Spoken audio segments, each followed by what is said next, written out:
In today's video, I'll show you how to sell on Facebook Marketplace so you can easily list your items and reach buyers in your local area. First, open your Facebook app. Next, click the Marketplace or Shop icon located at the bottom center of the screen. Then tap your profile icon. After that, click on your listings. Next, tap Create Listing. Choose one item. Then click Add Photos.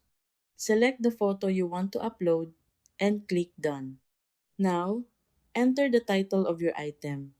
Add the price.